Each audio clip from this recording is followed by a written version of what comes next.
Sir ನಿಂತ್ಕೊಳ್ಳಿ sir ನಿಮಿಷ sir ನಿಂತ್ಕೊಳ್ಳಿ ಉಳಿಯಲಿ ಉಳಿಯಲಿ ದೇಶದಲ್ಲಿ ಸತ್ಯ ಉಳಿಯಲಿ ಉಳಿಯಲಿ ಉಳಿಯಲಿ ದೇಶದಲ್ಲಿ ಸತ್ಯ ಉಳಿಯಲಿ ಉಳಿಯಲಿ ಅಸತ್ಯ ದೇಶ ಅಳಿಯಲಿ ಸತ್ಯಮೇವ ಸತ್ಯಮೇವ ಸತ್ಯಮೇವ ಸತ್ಯಮೇವ ಸರ್ ನೀವೇ ಒಂಚೂರು ಹಿಂದೆ ಹೋಗ್ಬಿಡಿ ಸರ್ ಒಂಚೂರು ಹಿಂದೆ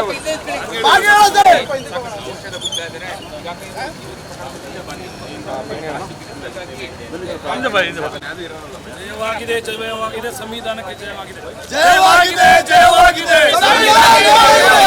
ಜಯವಾಗಿದೆ ಜಯವಾಗಿದೆ ಜಯವಾಗಿದೆ ಜಯವಾಗಿದೆ ಜಯವಾಗಿದೆ ಜಯವಾಗಿದೆ ಜಯವಾಗಿದೆ ಸತ್ಯಮೇವ ಸತ್ಯಮೇವ ಸತ್ಯಮೇವ ಸತ್ಯಮೇವ ಉಳಿಯಲಿ ಉಳಿಯಲಿ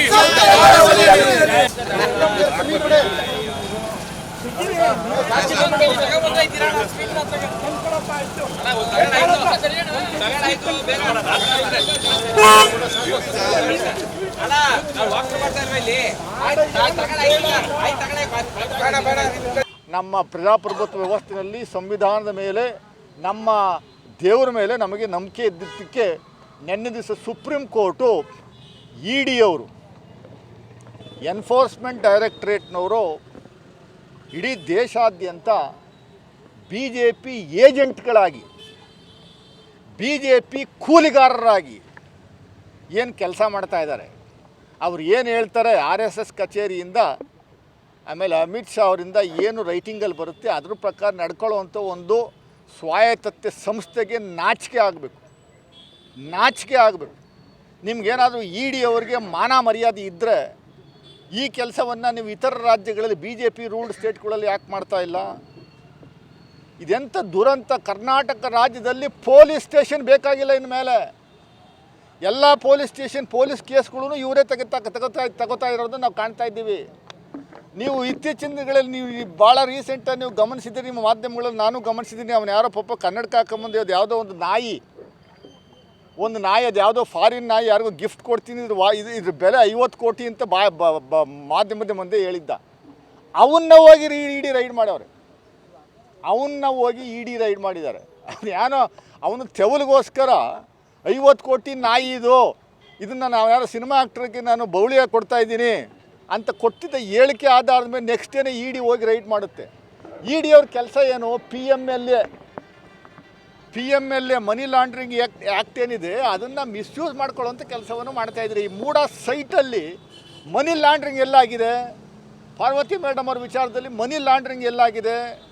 ಈ ವಿಚಾರಕ್ಕೆ ಅವನು ಯಾರೋ ಒಬ್ಬನ್ನ ದುಡ್ಡು ಕೊಟ್ಟು ಬಿ ಜೆ ಪಿಯವರು ಎತ್ಕಟ್ಟಿ ಒಬ್ಬ ಆ್ಯಕ್ಟರು ಸೈಡ್ ಆ್ಯಕ್ಟ್ರು ಅವನಿಗೆ ಏನು ಫಾಯ್ದೆ ಆಗಲಿಲ್ಲ. ಇನ್ನು ನೆನ್ನೆನೂ ಹೇಳ್ತಾನೆ ಅವನು ಯಾರೋ ಸೈಡ್ ಆ್ಯಕ್ಟ್ರು ಸಿದ್ದರಾಮಯ್ಯನವ್ರ ಕುಟುಂಬ ಜೈಲಿಗೆ ಹೋಗುತ್ತೆ ಅಂತ. ಇವ್ನು ಸಾಯೋವರೆಗೂ ಇದನ್ನು ಹೇಳ್ಕೊಂಡಿರ್ಬೇಕು. ಅವನೊಬ್ಬ ಕ್ರಿಮಿನಲ್. 44 ಕ್ರಿಮಿನಲ್ ಕೇಸ್ ಇದೆ ಅವನ ವಿರುದ್ಧ.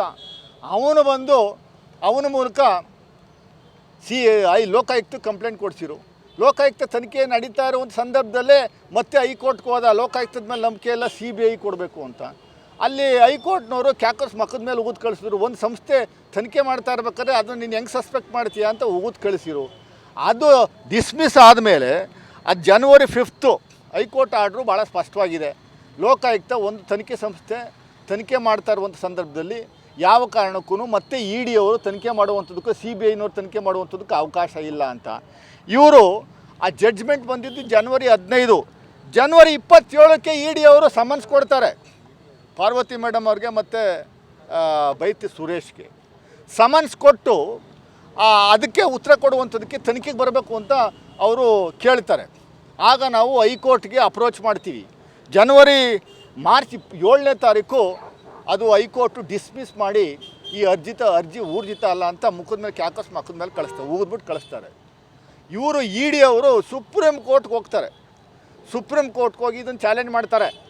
ಹೈಕೋರ್ಟ್ನ ಡಿಸ್ಮಿಸ್ ಮಾಡಿರುವಂಥ ಅರ್ಜಿನ ಸುಪ್ರೀಂ ಕೋರ್ಟ್ನವ್ರು ನಿನ್ನೆ ದಿವಸ ಇನ್ನೂ ನ್ಯಾಯ ನಮ್ಮ ದೇಶದಲ್ಲಿ ಉಳ್ಕೊಂಡಿದೆ ಅನ್ನುವಂಥದ್ದಕ್ಕೆ ಅವರ ಅಬ್ಸರ್ವೇಷನ್ನು CJS ಅಬ್ಸರ್ವೇಷನ್ನು ಇದೇನಾದ್ರೂ ಕರೆಕ್ಟಾಗಿ ನೀವು ನಿಜವಾಗಲೂ ಮನುಷ್ಯರಾಗಿದ್ದರೆ ಮನಿದಾಭಿಮಾನ ಅನ್ನುವಂಥದ್ದಿದ್ದರೆ ಪ್ರಜಾಪ್ರಭುತ್ವ ವ್ಯವಸ್ಥೆಯಲ್ಲಿ ಬಿ ಜೆ ಪಿಯವರಿಗೆ ಮತ್ತು ಇ ಡಿ ಅವರಿಗೆ ನಂಬಿಕೆ ಇದ್ದರೆ ನಿಮಗೆ ಇ ಡಿನ ಇಮ್ಮಿಡಿಯೇಟಾಗಿ ಕ್ಲೋಸ್ ಮಾಡಿಸುವಂಥ ಕೆಲಸವನ್ನು ಮಾಡಬೇಕು. ಏನು ಹೇಳ್ತಾರೆ ಮಾನ್ಯ ಚೀಫ್ ಜಸ್ಟಿಸ್ ಗವಾಯ್ ಅವರ ನೇತೃತ್ವದ ಒಂದು ಪೀಠ, let political battles be fought before electorate.